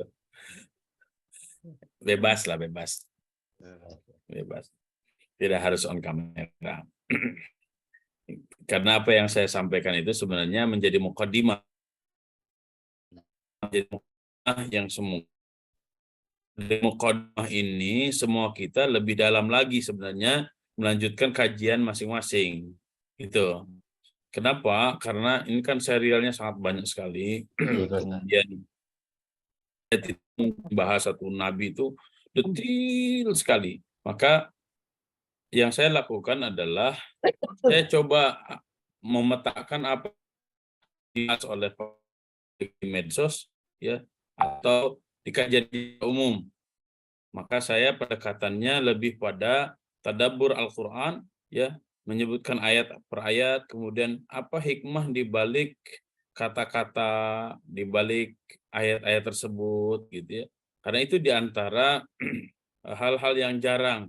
Kemudian untuk detil, nama, tanggal, seperti apa kejadian-kejadian seperti itu, kemarin saya sudah sampaikan, itu bisa langsung dibaca di dalam buku Qasasul Anbiya Imam Ibnu Katsir rahimahullah ta'ala. Apalagi ini sekarang sedang ada book fair ya, kalau tidak salah ya. Di Nah Senayan. itu, bapak-bapak, ibu-ibu, sempatkanlah berkunjung ke book fair untuk minimal membeli buku Qasasul Anbiya, kisah-kisah para nabi dan rasul yang disusun oleh Imam Ibnu Katsir rahimahullah ta'ala. Kurang lebih seperti itu, Ustaz Yusuf. Syukran Ustaz atas penjelasannya. Jadi ini hanya sebagai pemantik saja tadi ya. Ya, betul. Penjelasan nanti di grup pun bisa dibahas lebih lanjut atau jadi bahan diskusi. Ya, betul. Baik, ada yang lain yang... Assalamualaikum. Waalaikumsalam warahmatullahi wabarakatuh. Silakan Ustaz, tafadhol Ustaz. Iya, tadi menarik Ustaz, ada pembahasan tentang sumber mula dari penyembahan berhala itu sebetulnya kan ingin menghormati, mengagungkan, memuliakan orang-orang soleh saat ya. Itu kan yang dijadikan berhala betul. tadi ya orang-orang soleh yang ya disalahgunakan lah, dijadikan berhala malah akhirnya disembah. Nah, mungkin pertanyaan yang pertama, nah orang soleh itu yang disembah itu ikut kebagian dosanya apa enggak, Ustaz? Karena Nah, jadinya akhirnya disembah oleh orang-orang yang itu kan. Terus yang kedua, nah sebagai seorang pemimpin ya barangkali di antara kita nanti aja ada jadi pemimpin. Ngebangun berhala, ngebangun kayak yang di Bandung itu tuh, Ustaz. Itu hukumnya gimana, Ustaz? Yang katanya ternyata nggak bagus juga katanya tuh patungnya. Ya, Ya, segera Ustaz. Sajanya ya. ya, Terus, Ustaz, lanjut. Ustaz. ya baik. Jazakumullah khairan katsira. Yang pertama adalah awal mula dari penyimpangan tauhid itu sifat al-ghulu. Al-ghulu itu berlebihan. Berlebihan menyikapi orang, berlebihan menyikapi benda, berlebihan menyikapi sesuatu. Sehingga dia terjebak dalam sifat berlebihan itu. Ya, berlebihan kepada orang. Bisa mendewa-dewakan orang akhirnya. Sebagaimana orang-orang Nasrani kan menuhankan Nabi Isa, dan sebagaimana orang-orang Yahudi mereka menuhankan anak sapi, patung anak sapi. Itu kan berlebih-lebihan mensikapi sesuatu dan berlebih-lebihan mensikapi orang. Maka di dalam Islam, ini ada dalam surat Ali Imran, secara khusus Allah Subhanahu wa taala menegaskan begini. A'udzubillahi minasyaitonir rajim. Maka li basyarin ayyutiyahullahu al-kitaba wal hukma wan nubuwah thumma yaqula lin-nas kunu ibadan li min dunillah walakin kunu rabbaniyin bima kuntum tu'allimuna al-kitab wa bima kuntum tadrusun. Maka li basyarin, tidaklah layak bagi seseorang ayyutiyahullahu al-kitaba wal hukma, yang Allah anugerahkan kepadanya kitab, wal hukma dan hukum, wan nubuwah dan kenabian. Tsumma yaqula linas, kemudian dia berkata kepada orang-orang, kunu ibadan li min dunillah, jadilah kalian semuanya ibadah li, hamba-hambaku. Kalau sekarang itu ya, ini juga menjadi penyakit di dalam dakwah. Apa penyakit di dalam dakwah itu? Yang pertama adalah wijahiyah. Wijahiyah itu adalah figuritas. Hati-hati dengan figuritas ini. Kenapa? Pokoknya saya mah terserah Ustadz Anu, saya terserah Kiai Anu, terserah Habib Anu. Hati-hati, berlebih-lebihan memposisikan seseorang. Yang kedua adalah berlebih-lebihan mensikapi kelompok atau asobiyah, ya, berlebih-lebihan di dalam memposisikan atau mendudukan satu kelompok. Pokoknya kalau bukan kelompok anu saya tidak mau. Ini nih penyakit-penyakit di dalam dakwah. Kemudian yang terjadi pada zaman Nabi Nuh alaihissalam, kan itu wadan wala suwa'an wala yaghutha wala ya'uq wa nasra, itu orang-orang soleh zaman lama sekali sebelum zamannya Nabi Nuh alaihissalam. Apakah mereka terkena dosanya? Ya tidak ada urusan dengan mereka. Kenapa? Karena mereka orang-orang soleh. Sebagaimana contoh hari ini, ya, kita mendapatkan para waliullah, banyak sekali di Indonesia para waliullah. Apakah para waliullah itu mengajarkan kepada mereka untuk disembah? Tidak. Tapi banyak orang-orang yang datang, ya, menyembah kuburan para waliullah. Apakah boleh? Justru itu dilarang. Apakah waliullahnya mengizinkan? Tidak, sangat tidak mengizinkan. Karena semua apa yang diajarkan oleh para waliullah itu ada tauhid. Ya, adapun ziarah, kenapa di awal Islam ziarah itu dilarang? Tapi kenapa setelah keimanan kaum muslimin kokoh, ziarah itu justru diperintahkan? Kan dalilnya jelas, kuntu nahaitukum an ziyaratil kubur fazuruha. Dulu aku melarang kalian ziarah kubur karena belum kuat akidahnya. Sekarang setelah kuat, fazuruha, malah diperintahkan oleh Nabi SAW. Kenapa? Fa innaha tudzakirul maut. Karena dengan ziarah kubur itu kita akan diingatkan tentang kematian. Nah itu ya yang pertama. Kemudian dengan mendirikan patung, bagaimana Ustaz di Jawa Barat? Ya, disinilah semua kita harus memahami prioritas, ya. Prioritas kita itu apa hari ini? Dan ini para pemimpin juga harus paham prioritas, bukan hanya sekadar nyohor, ya. Prioritas kita itu apa sekarang? Prioritas kita itu adalah membangun SDM yang berkualitas. Jadi jangan sampai begini, banyak sekolah-sekolah yang ambruk, ya, banyak sekolah-sekolah yang tidak berkualitas, itu dilupakan, sedangkan membangun patung yang besar, yang menghabiskan miliaran rupiah dari uang rakyat, atau bahkan dari uang siapapun lah, dari uang Kang Pandu, contoh, miliaran. Coba Kang Pandu punya hati nurani, masa Kang Pandu untuk bikin patung berani mengeluarkan uang triliunan untuk membantu meningkatkan kualitas SDM anak bangsa, Anda tidak mau gitu. Maka saya secara pribadi ya ingin mengingatkan kepada siapapun, ya, milikilah prioritas di dalam membangun bangsa. Toh membangun patung begitu juga apa manfaat dan apa gunanya untuk peradaban, ya. Kurang lebih seperti itu. Allahu a'lam. Masya Allah. Masya Allah. Jadi gimana Kang Pandu, Ustaz Pandu memilih membuat Mantap. patung atau membantu membangun sekolah untuk pendidikan? Bangun sekolah jelas. Wah, Bangun sudah jelas sekolah, ya. bangun pesantren Ustaz. Waduh, Jelas. baik. Banyak pertanyaan nih, Ustaz. Ya, cukup Ustaz? Cukup dari saya cukup. Wah, luar biasa Luar pencerahannya, biasa. melebihi ekspektasi saya. Baik, dari Alhamdulillah. yang lain dipersilakan apabila ada yang tidak disampaikan Di atau ditanyakan kolom kepada Ustaz. kolom chat sudah banyak tuh Ustaz pertanyaan. Oh, sudah banyak. Sudah baik. Baik. Baik, kita lihat dari yang atas dulu.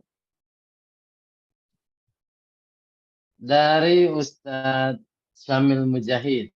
Apa Ustadz? Mohon penjelasan. Apakah saat itu manusia hanya ada di sekitaran Nabi Nuh saja? Sementara menurut sejarah keturunan Nabi Adam itu menyebar. Jika ada manusia ada di daerah lain di muka bumi saat itu, apakah banjirnya hanya di sekitar Nabi Nuh atau di seluruh dunia? Ya, Assalamualaikum warahmatullahi wabarakatuh. baik. Saya jawab dulu satu-satu, ya. Silakan Ustaz. Tadi saya sudah sampaikan bahwa para ulama mengatakan, ini juga disebutkan oleh Imam Ibnu Katsir rahimahullah ta'ala. Jarak antara Nabi Adam alaihissalam dengan Nabi Nuh alaihissalam itu kan berapa 1000 tahun. Dan itu menunjukkan, ya, jumlah populasi manusia banyak. Ya. Pertanyaannya, apakah umat-umat tersebut nabinya hanya Nabi Nuh alaihissalam, ya kan, itu kan? Maka jawaban saya adalah wallahu a'lam bishawab. Ya. Kenapa begitu?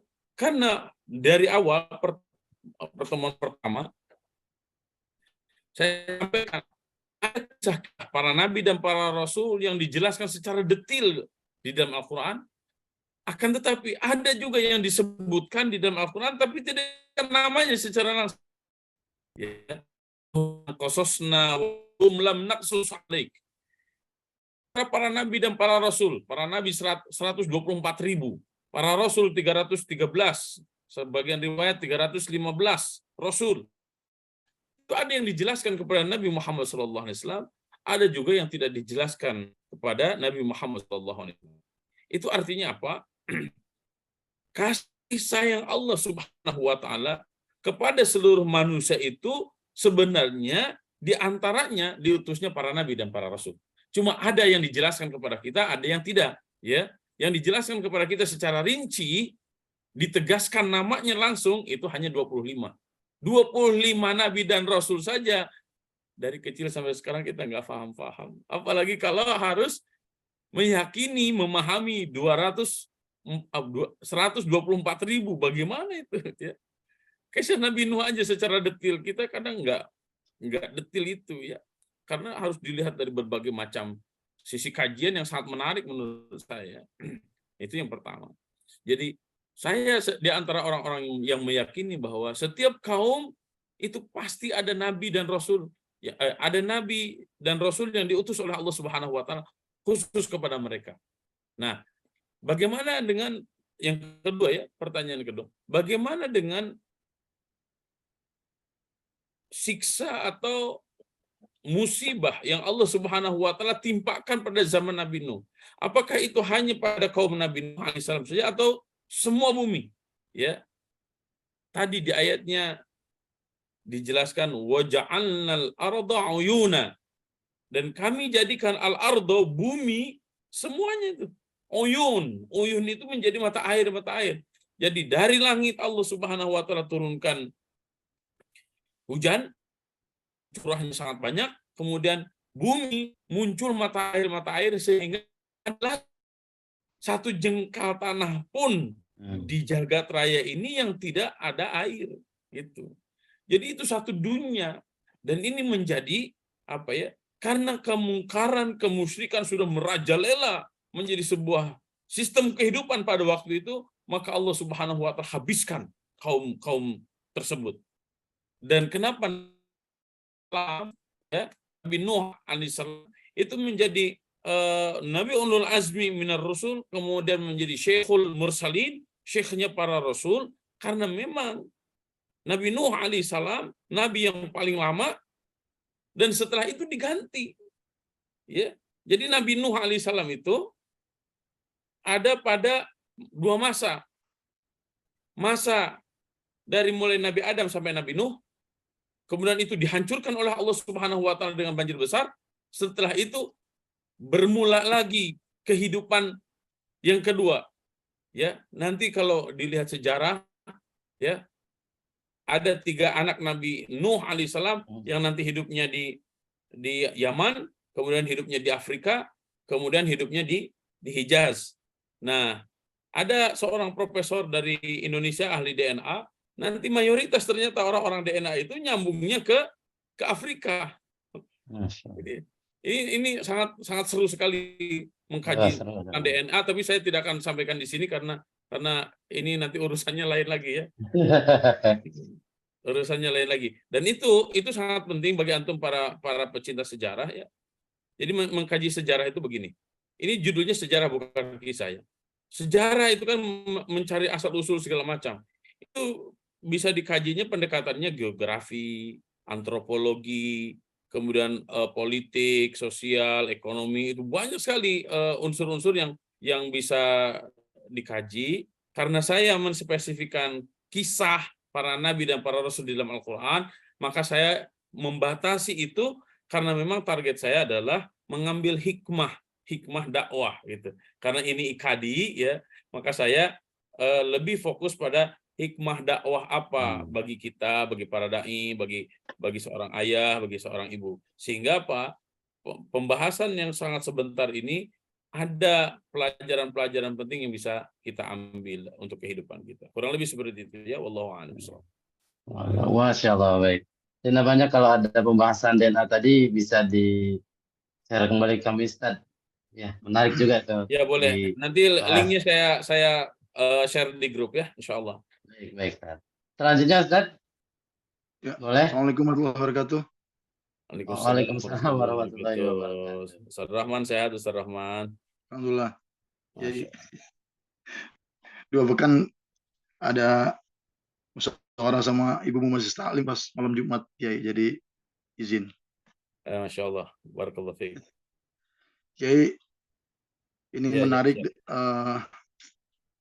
yang disampaikan Kiai tentang satu ayat. Laqad arsalna Nuhan ila qaumihi faqala ya qaumi ibudullaha ma lakum min ilahin ghairuh. Inni akhafu 'alaikum 'adzaba yaumin 'adzim. Sadaqallahul 'adzim. Jadi saat itu memang sudah disampaikan ya Kiai ya, bakal ada tertimpa azab begitu ya. Ya. Dari Nabi Nuh kepada umatnya. Tapi karena beberapa termasuk anaknya sendiri itu membangkang sehingga terjadilah azab. Nah, ya. Sejarah itu barangkali juga relevan ya Kiai. Artinya jika itu terjadi pada saat sekarang juga ya. Ya. Gimana Kiai ya? Penjelasan Ya, Kiai. baik. Jazakallah khairan katsira. Dua kunci yang ketika dua itu ada, maka azab Allah tidak akan pernah turun. Ya. Jadi saya ulang, ada dua kunci yang ketika dua kunci itu ada, azab Allah tidak akan turun. Apa itu? Kita bisa dapatkan dalam surat Al-Anfal ayat 33. Silakan antum buka surat Al-Anfal ayat 33. Kurang lebih saya bacakan seperti ini. A'udzubillahi minasyaitonir. Wa ma kana Allah liyu'adzibahum wa anta fihim. Wa ma kana Allahu mu'adzibahum wa hum yastaghfirun. Wa ma kana Allahu liyu'adzibahum. Allah tidak akan pernah mengazab mereka. Wa anta fihim. Dan engkau Muhammad fihim, berada di dalam mereka. Jadi ketika Nabi Muhammad SAW masih ada, tidak mungkin ada azab. Tidak mungkin. Ya, kita lihat bagaimana orang-orang Taif mensikapi Nabi Muhammad SAW. Ketika Nabi SAW datang ke Taif, maka semua orang Taif, baik yang anak-anak, dewasa, bahkan kakek-kakek dan nenek-nenek, semua keluar rumah dan semuanya melempari Nabi SAW. Kemudian setelah itu Nabi SAW kembali ke Mekah, dan di tengah perjalanan Nabi SAW dihampiri oleh malaikat Jibril dan ditawarkan kepada Nabi Muhammad SAW, akan diapakan orang-orang Taif itu? Apakah mereka akan diamblaskan? Apakah mereka akan dihujani batu? Atau mereka mau diapa? Ya, mau dikenakan gempa atau apa? Maka Nabi SAW mengatakan, Allahumma hdi qaumi innahum qaumun la ya'lamun. Ya Allah, berikan hidayah kepada kaumku ya Allah. Karena mereka seperti itu, karena mereka tidak mengerti tentang Islam. Ini rahman rahimnya Allah Subhanahu wa taala. Ya. Beda dengan para nabi dan para rasul yang lain. Nabi Nuh alaihissalam berdoa kepada Allah Subhanahu wa taala untuk menghancurkan kaumnya secara langsung. Kenapa? Wala yalidu illa fajiran kafara. Karena Nabi Nuh alaihissalam sudah mendakwahi mereka 950 tahun tuh, sampai 950 tahun Nabi Nuh alaihissalam berada bersama mereka, dan mereka tetap ingkar, tetap kafir tentang musyrik, dan Nabi Nuh alaihissalam memprediksi kalaupun mereka tetap hidup, tidak akan lahir dari mereka kecuali orang-orang kafir lagi. Maka Nabi Nuh alaihissalam berdoa kepada Allah, fantasir ya Allah, bantu saya, tolong saya ya Allah. Akhirnya banjir bah itu semuanya habis. Tapi Nabi Muhammad SAW tidak. Ya. Kemudian yang kedua, ini yang harus kita pikirkan. Nabi SAW sudah tiada. Hari ini tahun 1445 Hijriah. Dan kita bertepatan dengan bulan Maulid Rasul SAW.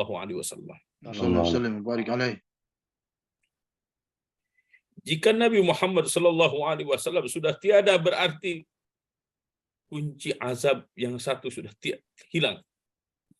Maka jangan lepaskan yang satu lagi. Apa itu? Wa ma kana Allahu mu'adzibahum wa hum yastaghfirun. Allah tidak akan mengazab mereka selama mereka beristighfar kepada Allah Subhanahu wa taala. Ini pun sama dengan perintahnya Nabi Nuh alaihi wasallam kepada umatnya, istaghfiru rabbakum innahu kana ghaffara yursilis samaa 'alaikum midrara wa yumdidkum bi amwalin wa banin wa yaj'al lakum jannatin wa yaj'al lakum anhara. Istighfarlah kalian semuanya kepada Allah Subhanahu wa taala, karena dengan istighfar itu ya Allah tidak akan pernah mengazab kita. Tapi jika kita sudah melupakan istighfar, ya, maka bisa jadi Allah Subhanahu wa taala azab kita semuanya secara baghtatan, secara tiba-tiba. Ya, maka tadi saya sampaikan kepada semua teman-teman semuanya, jangan sampai antum tidur belum membaca istighfar. Berapa kali saja yang antum bisa, silahkan. Jika bisa 100 kali silahkan. Jika bisa 1000 kali silahkan. Ya. Jika pun tidak bisa sama sekali, jangan sampai setelah sholat, Assalamualaikum, langsung ngagajel antum, langsung pergi. Baca dulu istighfar 3 kali. Assalamualaikum, astagfirullah, astagfirullah. Semoga dengan istighfar yang terus kita jaga, Allah Subhanahu wa taala jaga kita semuanya dari azab Allah, dari hinanya dunia dan hinanya nanti siksa di akhirat. Waliyadzubillah. Allahu a'lam. Gitu kurang lebih. Ustaz, masih ada pertanyaan Ustaz dari baik itu chat dan Satu lagi ya terakhir ya. ada lagi Ustaz ya. Izin, Ya. Assalamualaikum. Waalaikumsalam. Waalaikumsalam warahmatullahi wabarakatuh. Izin Ustadz, Ana dari Garut, Warung Petei. Ini yang sama dengan di chat. Iya. Silakan bisa disampaikan. Minta tips Ustadz, bagaimana cara dakwah di keluarga. Terlebih kalau kita lihat sejarah Nabi Muhammad dulu kan perlahan dakwahnya juga di keluarga. Apalagi kalau kita lihat sejarah Nabi Ibrahim betapa luar biasa tarbiyah Nabi Ibrahim ketika diperintahkan oleh Allah untuk menyembelih anaknya, nurut begitu saja anaknya. Juga istrinya ketika disuruh tinggal di Mekah, nurut begitu saja gitu ketika diperintahkan oleh Allah. Nah, bagaimana tips di keluarga kita khususnya supaya ya bisa mendekati tarbiyah Rasulullah di keluarga, juga tarbiyah Nabi Ibrahim di keluarga. Itu mungkin Ustaz. Terima kasih, jazakallah. Assalamualaikum warahmatullahi wabarakatuh. Waalaikumsalam warahmatullahi wabarakatuh. Baik, jazakumullah khairan katsira. Dakwah keluarga itu menjadi perhatian pertama nanti dalam semua dakwah para nabi dan para rasul. Bahkan sejak Nabi Adam alaihissalam, ya. Kemudian semua para nabi dan para rasul, Allah Subhanahu wa taala perintahkannya pertama kali adalah wa'anzir ashiratakal aqrabin. Wa'anzir, berikan peringatan ashiratakal aqrabin kepada keluargamu yang dekat itu. Maka dakwah keluarga itu sebenarnya menjadi dakwah prioritas. Nah, bagaimana caranya dengan dakwah keluarga? Maka hal yang harus kita pahami bahwa dakwah itu membutuhkan kelemah lembutan. Ya, fabima rahmatin minallah linta lahum walau kunta faddan ghalidhal qalbi lam faddu min haulik. Fabima rahmatin minallah, hanya dengan rahmat Allah, linta lahum, engkau berlemah lembut. Maka dakwah dengan lemah lembut itu, apalagi di keluarga, itu menjadi dakwah yang paling efektif. Ya. Kemudian nanti insya Allah saya akan bahas ya bagaimana konflik keluarga dan termasuk dakwah dalam keluarga yang sangat luar biasa menarik di dalam dakwahnya Nabi Yusuf alaihissalam. Kenapa? Sedahsyat apapun ya konflik di dalam keluarga yang terjadi pada keluarga Nabi Yusuf alaihissalam, dalam Al-Quranul Karim Allah Subhanahu wa taala sebutkan ahada asyara kaukaba, 11 bintang gemintang. Padahal 11 bintang itu sumber konflik. Ya. Inilah nanti yang disebut oleh para ahli psikologi hari ini mayoritas menggunakan bahasa brothering. Ya. Apa ya? Kakak dan adik itu biasa, kalau berantem itu biasa. Malah kalau nggak ada kayak begitu tuh kayak itu nggak asik gitu ya. Tapi ingat ya, dalam keluarga sedahsyat apapun konflik yang terjadi di dalam keluarga, selama hati kita tenyungkelit, kalau hati kita tidak ada dendam, ya, apalagi kita berlemah lembut ke dalam keluarga, insya Allah seamburadul apapun itu keluarga, Allah akan selamatkan. Maka sebenarnya syarat utama seorang dai, ya, tong boga hati goreng, jangan punya hati yang kotor. Bersihkan hati kita semuanya. Karena kita dakwah itu bukan ingin disebut ustadz, bukan ingin disebut kiai, bukan disebut ini, bukan. Enggak ada itu tujuan-tujuan itu. Apa tujuan kita? Agar kita, keluarga kita, selamat dari hinanya dunia dan siksa api neraka itu. Ku anfusakum wa ahlikum nar. Insya Allah nanti khusus tentang dakwah keluarga ini akan terus saya bahas walaupun sedikit-sedikit ya. Kalau malam ini dakwah keluarga seorang bapak kepada anaknya, ya bunayyar kam ma'ana, dengan panggilan-panggilan yang sangat sejuk, panggilan-panggilan yang lemah lembut kepada anaknya. Insya Allah nanti strategi-strategi yang lain akan kita bahas dalam serial dakwah para nabi dan para rasul yang selanjutnya ya. Allahu a'lam. Allah alam. Baik, ini sudah jam 10 lebih ya, ini sudah sangat malam ya. Saya alhamdulillah baru nyampe juga 3 hari 3 malam keliling. Baru hari ini nyampe ke rumah. Dan alhamdulillah kondisi sehat. Semoga antum semuanya juga sehat. Walaupun akan ada yang ditanyakan lagi, Ustadz Yusuf mungkin nanti diarahkan ke grup WhatsApp ya. Baik, Insyaallah baik. kita akan jawab satu persatu. Kalaupun masih ada yang mau bertanya, tanyakan saja di kolom chat, nanti di copy paste dimasukkan ke dalam grup WhatsApp. Demikian dari saya, Ustadz Yusuf. Jazakumullah khairan katsira. Mudah-mudahan bermanfaat, khususnya bagi diri Amin, saya amin. dan bagi kita semuanya. Dan semoga dengan mengkaji dakwahnya Nabi Nuh alaihissalam, semangat dakwah kita semakin membara ya. Semangat dakwah kita semakin terus gaspol. Tidak ada alasan lagi bagi kita untuk tidak berdakwah, dan tidak ada alasan lagi saya sibuk, saya ini, saya begitu. Nabi Nuh alaihissalam 950 tahun usianya, beliau gunakan full untuk berdakwah di jalan Allah Subhanahu wa taala. Semoga kita semuanya istiqomah di jalur dakwah ini. Demikian Ustaz Yusuf. Amin, ya rabbal alamin. Silakan Ustaz. Amin ya rabbal alamin.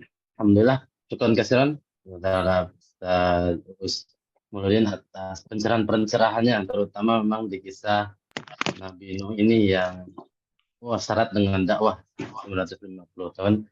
Semoga mudah-mudahan kita pun bisa banyak mengambil pelajaran dari apa yang telah disampaikan oleh Ustadz Bapak Kiai Ustadz Muludin.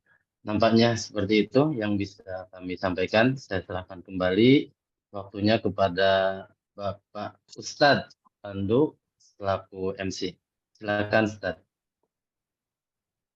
Ya, alhamdulillah. Terima kasih, syukran Ustadz Yusuf dan juga Kiai Haji Usmuludin yang luar biasa sekali tadi pemaparannya. Langsung kita tutup saja karena sudah malam. Kita akhiri pertemuan kita pada malam hari ini dengan sama-sama mengucap istighfar dan juga doa kafaratul majelis. Astagfirullahaladzim, astagfirullahaladzim, astagfirullahaladzim, subhanallah, asyhadu an la Baik, ya. Terima kasih atas kehadirannya dan perhatian para peserta sekalian. Semoga insya Allah kita pekan depan akan bertemu kembali dengan materi yang berikutnya. Mudah-mudahan semua mendapatkan manfaat dari apa yang disampaikan oleh Kiai pada malam hari ini. Saya, Pandu Septa Nugraha, izin undur diri. Terima kasih atas perhatiannya. Mohon maaf apabila ada kekeliruan dan salah-salah kata dan juga teknis dari kami. Insya Allah link Zoom link YouTube akan segera saya share karena harus diupload dulu. Ya, terima kasih atas perhatiannya. Wabillahi taufiq wal hidayah. Wassalamualaikum warahmatullahi wabarakatuh. Waalaikumsalam. Terima kasih. Banyak semuanya ya. Sampaikan segala macam buat saya. Jangan lupa. Amin.